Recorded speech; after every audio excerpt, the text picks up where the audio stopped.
inability to read hieroglyphs caused resentment among the Greek population. It's from this tension that the Rosetta Stone was created.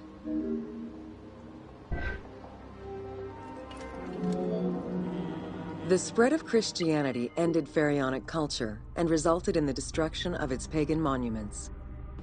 This also marked the end of hieroglyphic writing and understanding.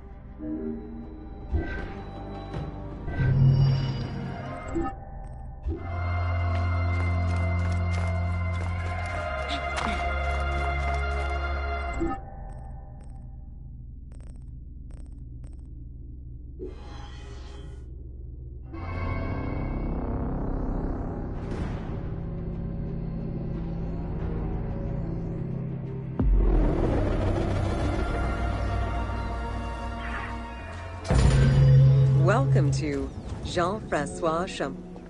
Between the 5th century CE and the Renaissance, knowledge of hieroglyphs was entirely lost.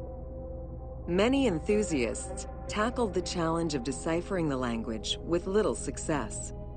Some groundwork was made with various researchers identifying names and some grammatical structure, and confirming that cartouches were markers for royal names. They were still missing a critical piece of information that would eventually be revealed thanks to the discovery of the Rosetta Stone.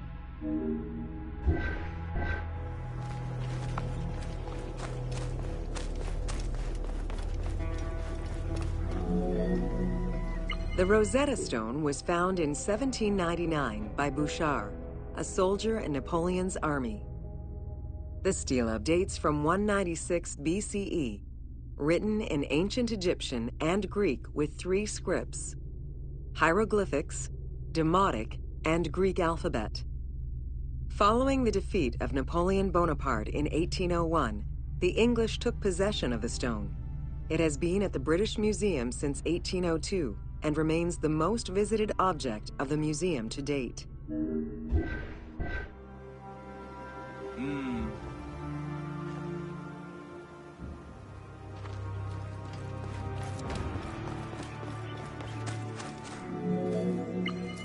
The first translation was of the Greek section only in 1803. It detailed a decree of Pharaoh Ptolemy V, reminding the citizens that their pharaoh had led Egypt to prosperity. It was fully translated 20 years after by Jean-Francois Champollion, who was working with a facsimile.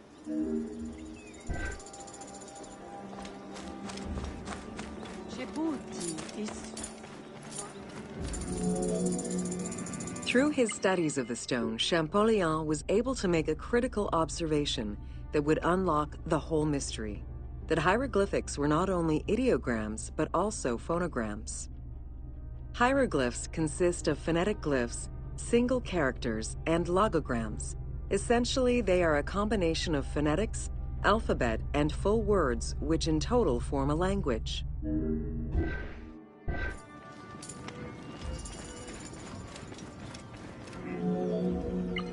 While studying the stone, Champollion realized that there was a difference in the number of hieroglyphic characters in relation to the number of Greek characters for the same word.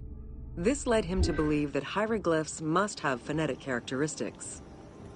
This was the first step to unlocking the Rosetta Stone's secrets.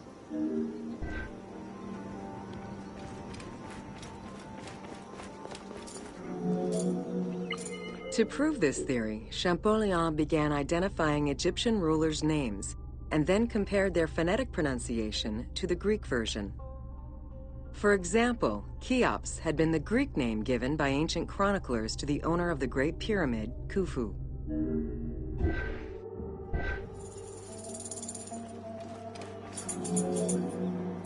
The next step for Champollion was to confirm that his approach was verifiable by using the Philae obelisk as an additional reference. Engraved in the obelisk are 2 inscriptions in Egyptian hieroglyphs and Greek. Once he confirmed the names of Ptolemy and Cleopatra within these texts and confirmed the same phonetic patterns as on the Rosetta Stone, Champollion knew he was on the right track.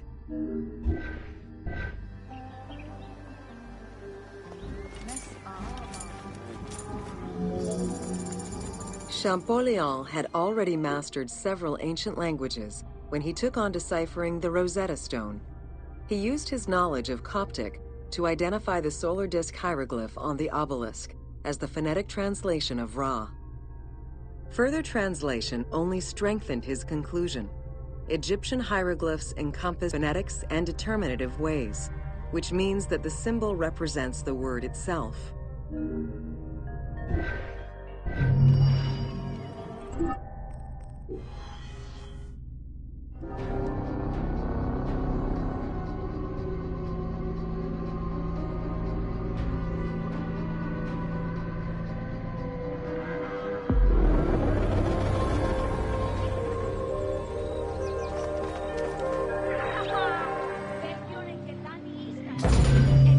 Welcome to Cyrene. Cyrenaica stretches across the coast of northwest Africa. It was known as Pentapolis in antiquity, a reference to the 5 main cities that formed the Greek colonies. Built on a lush plateau of the Green Mountains, in what is present-day Libya, a colony of Greek settlers formed the city of Cyrene in 630 BCE. Cyrene's population quickly grew, spreading out across the terraces of the plateau, making it the first and largest of the 5 colonies.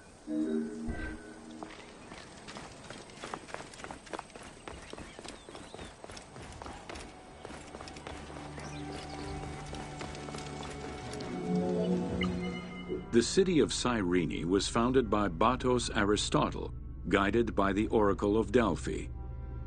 Overcrowded and suffering from drought, Batos's home island of Thera could not sustain its citizens.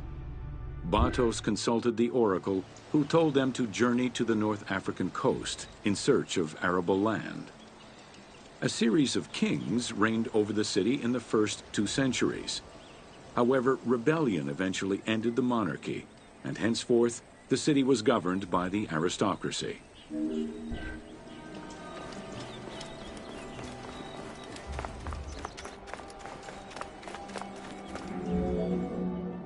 The key features of Cyrene were temples dedicated to gods, Apollo, Demeter, and Zeus, alongside Ptolemaic gods such as Isis and Serapis. A large agora defined the city's center, and on the western edge, the famed Acropolis was built. A fortification wall was added around the harbor at the end of the 2nd century CE. As the city grew, more buildings were constructed beyond the walls.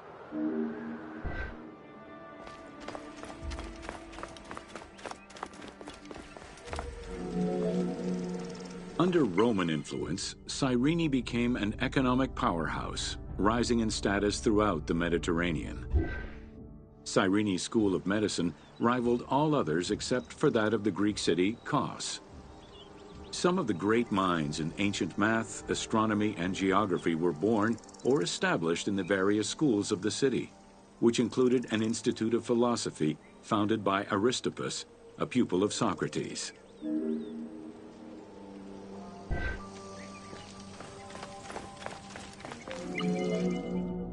From 115 to 117 CE, there was a revolt in the Jewish quarter that greatly damaged the city of Cyrene.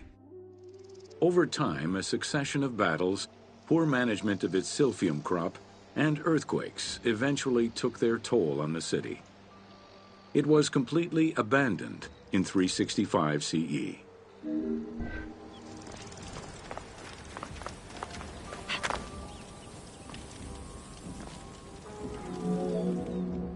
The nearby port of Apollonia was an ideal location, with its natural cove, sheltered by 2 islands and rocky inlets.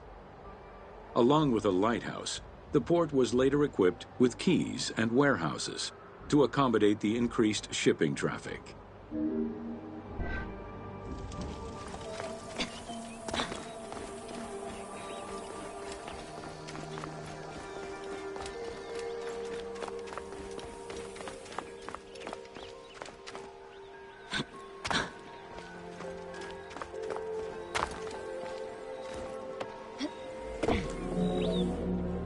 With its success as a commercial trading port, Apollonia surpassed Cyrene to eventually become the capital of the Pentapolis.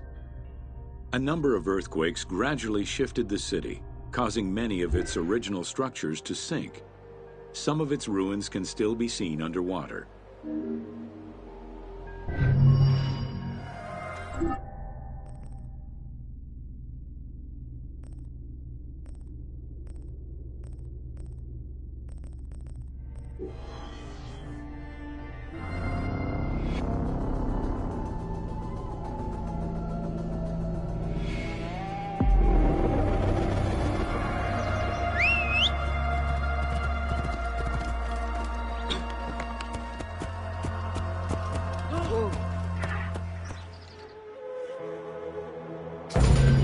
Welcome to the Gladiator Arena.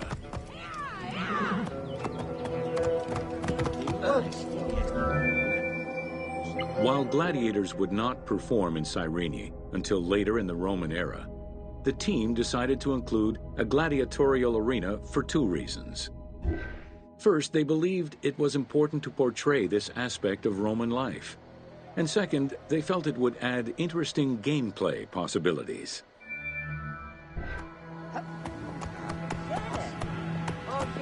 Whoa! The first gladiators to enter the arena were prisoners of war. It was a spectacle of violent clashes between men and against wild beasts that lasted nearly 1,000 years.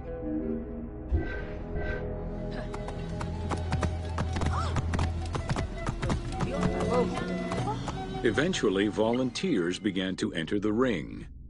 For status and money, many of the more skilled combatants increased the quality of the entertainment. Thus, the profession of gladiator came to be. Bound by contract to the master of the gladiators, the fighters were fed, trained, and guarded in barracks. Gladiators were separated into heavy and light armored fighters, each with their own set of specific armor and weapons. Organizers often had two audience-favored factions face each other in combat.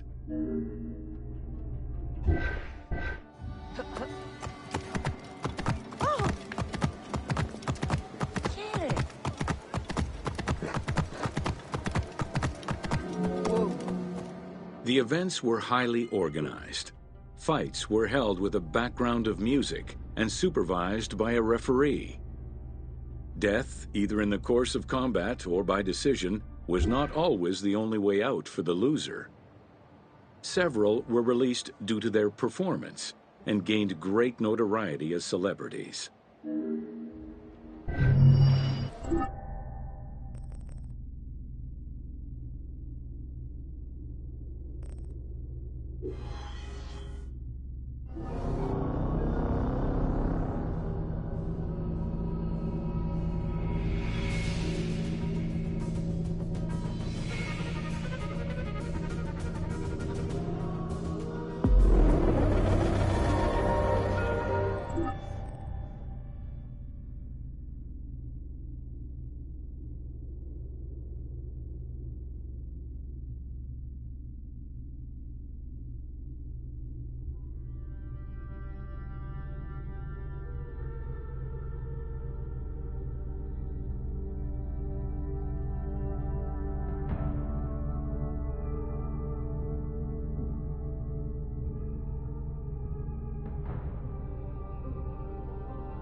Welcome to the Agora and Thermal Baths. It was the public marketplace and political hub of the city. Its central courtyard was open to the sky, while market stalls and shops ran along the sides under long-roofed colonnades. As in other Greek cities, the Agora included a central hearth, known as a prytaneum. This place served as Cyrene's official embassy where guests were welcomed to the city. An unnamed statue representing naval victories was the centerpiece of the Agora. The statue's female figure likely represents Nike, the goddess of victory. It was likely very similar to the victory of Samothrace, which currently resides in the Louvre Museum and served as a reference for the team.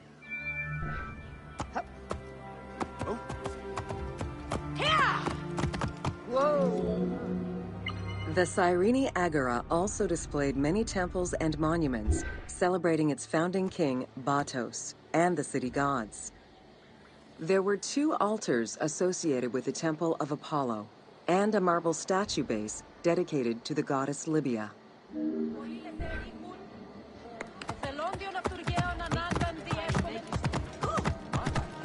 Whoa!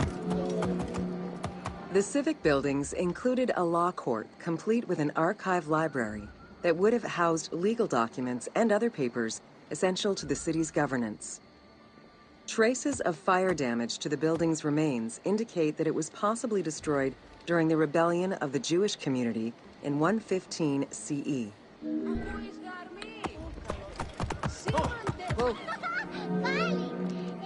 Public baths were common in Roman and Greek cities, and Cyrene held true to this tradition. 2 thermal baths from different eras were discovered among the ruins.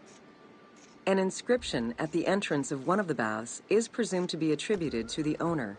It dates the building to the Hellenistic period.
Whoa.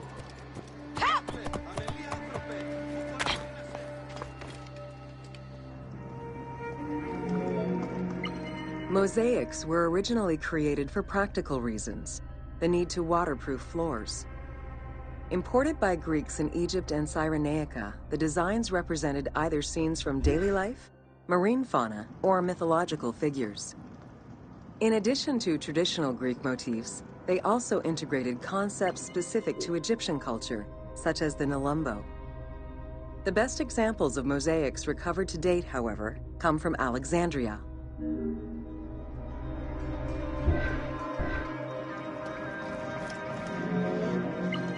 The Cyrene baths were fitted into an underground tomb dated somewhere between the 8th and 6th century BCE. Bath seats were carved directly in the rock, allowing for more comfortable ablutions. As with many of the public buildings, the thermal baths were elaborately decorated. Statues such as Aphrodite and Eros the Archer were discovered within.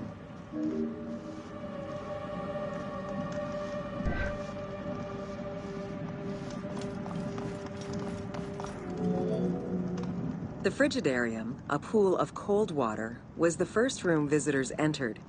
It was followed by the Tepidarium, or tepid water area, and then the hot water room called the Caldarium.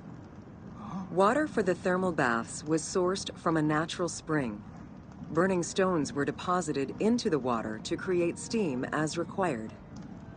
The flowing water of the spring ended in a cistern and fountain referred to as the Aqua Augusta.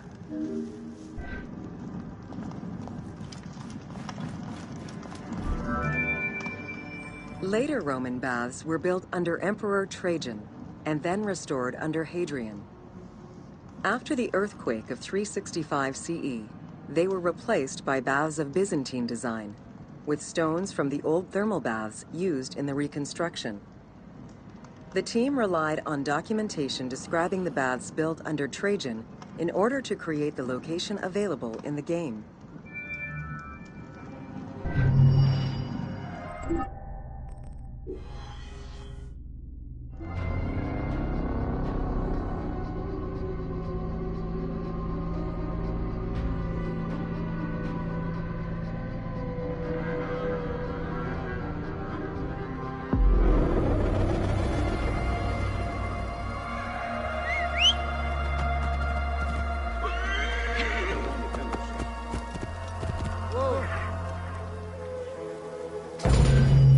Welcome to the Temple of Zeus in Cyrene.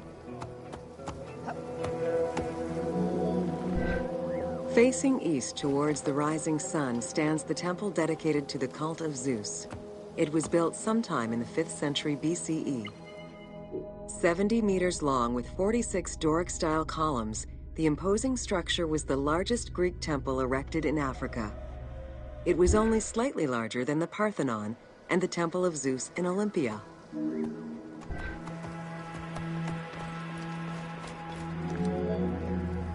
The exterior was designed with the decorative elements common to Doric architecture. The dimensions of the columns were different, giving visitors an impression of uniqueness when viewing each facade.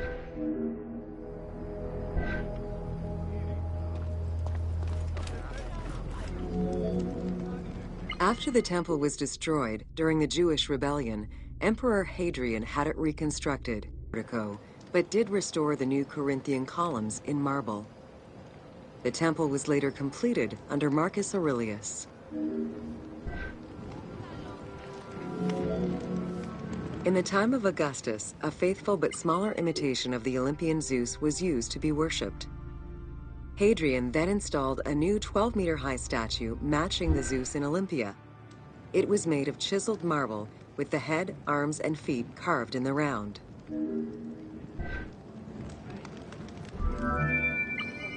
Archaeologists confirmed that there was a monumental statue of Zeus in this temple, though experts remain divided on whether it was one of Zeus or one more specific to the cult of Zeus Ammon. The team elected to place a statue of Zeus Ammon in this location, knowing that Cyrene was central to the spread of this cult in the Greek Mediterranean area.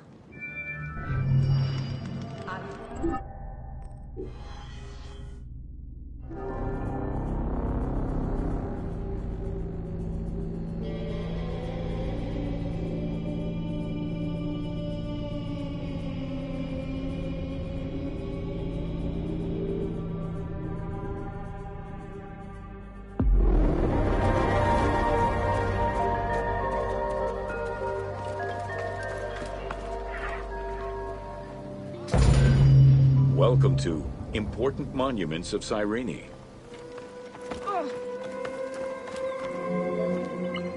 The Sanctuary of Apollo sits on a prominent edge of the plateau of Cyrene, overlooking the Mediterranean Sea. It could be accessed either by the road from Apollonia, via the necropolis, or by the Sacred Way, coming from the agora of the city.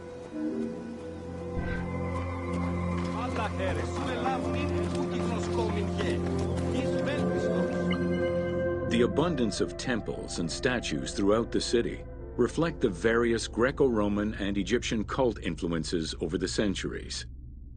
Temples dedicated to Apollo, Cyrene, and Zeus stood alongside those of Ptolemaic gods, such as Serapis and Isis.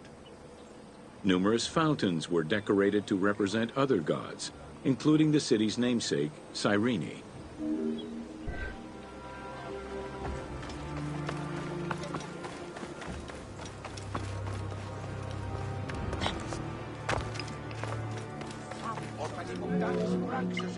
A vestibule known as a propylaeum marked its entrance and highlighted the fountain of Apollo.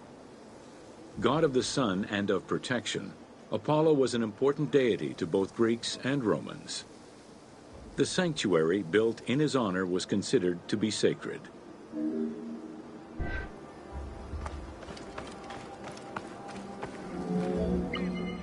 The imposing temple was built on a natural cornice, stretching more than 200 meters in length and roughly 50 meters in width, and was surrounded by a vast Doric colonnade. Sections uncovered by archaeologists indicate restorations to the columns were made between 115 and 116 CE.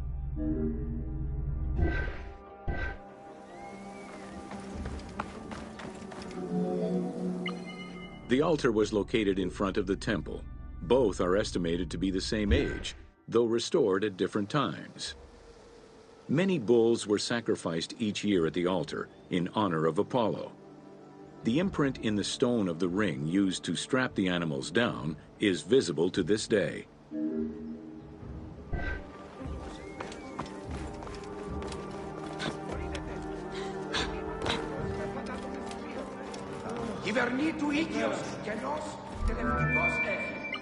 Carved during the Roman era, the Apollo Cytharide was discovered near the temple. It is considered an important archaeological find. The statue of Apollo was in pieces when it was uncovered. Remarkably, most fragments were found, and the restored statue is currently at the British Museum. The team extrapolated the statue's final look based on the current partial reconstruction, and placed it inside the temple to reflect the patron deity of the area.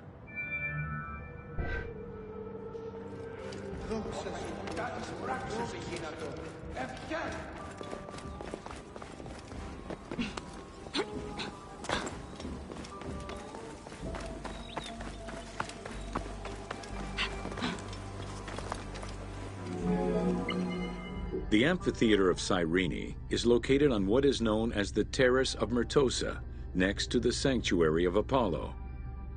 It was built on top of the old theater in the 2nd century. Originally used as a stage, the theater became an amphitheater once the taste for Roman gladiatorial entertainment reached the city.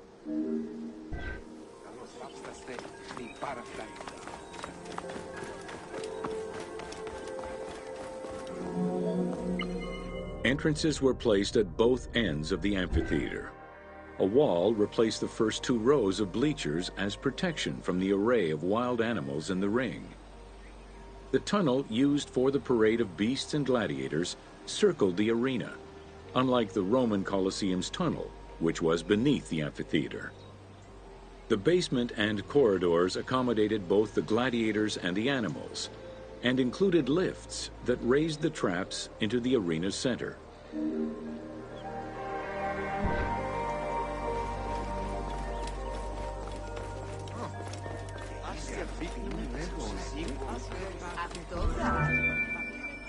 Since the original theater was close to the cliffside, the expansion didn't allow for a perfect circle.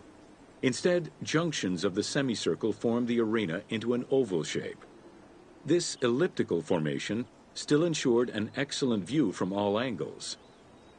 The team decided to create a perfectly round theater for technical reasons and used the structure of the Roman theater as their reference.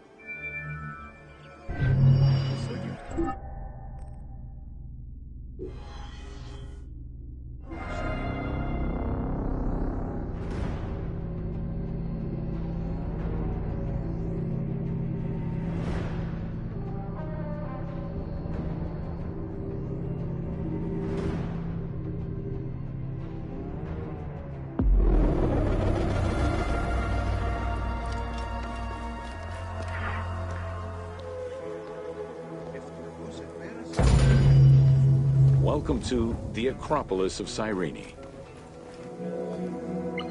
Located on the western edge of the city, Cyrene's Acropolis was smaller than the one in Athens, though its high vantage point provided protection for the city. At its entrance was a single door, flanked by two towers. An inscription, legible to this day, states that the walls and the citadel were restored in the time of Augustus.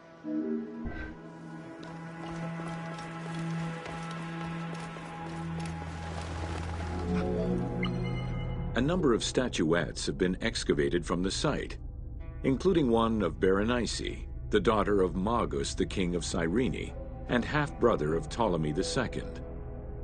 At the northeast tower, there is a sanctuary consisting of two small temples with a vestibule, and an altar believed to be that of Serapis and Isis. When the temples were excavated, archaeologists found traces of fire damage. However, there are no indications as to when this fire occurred.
In the 20th century, a fortification was built above the ward to defend against an invading army. It covered the ancient remains of nearby Roman houses entirely, and archaeologists have yet to fully excavate them.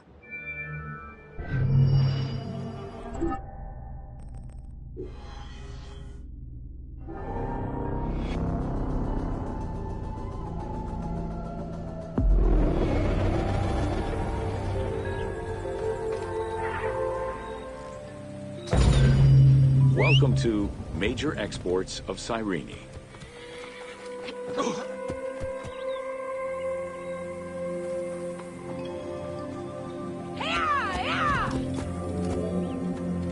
Cyrene's main source of economic wealth was in the cultivation and export of poppies and silphium.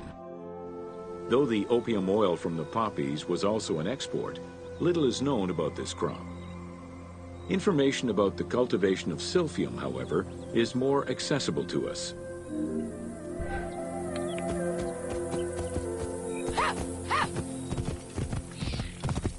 Whoa!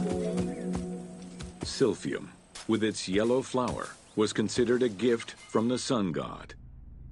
Grown solely in this region near the Mediterranean Sea, silphium extract was exported at high prices and was so crucial to the wealth of Cyrenaica that it was depicted on their coins.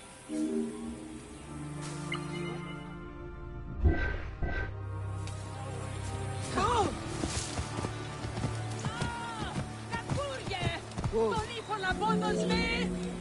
Silphium's roots produced a resin used by both the Greeks and Romans in medicines intended to cure cough, fever, indigestion, and many other ailments.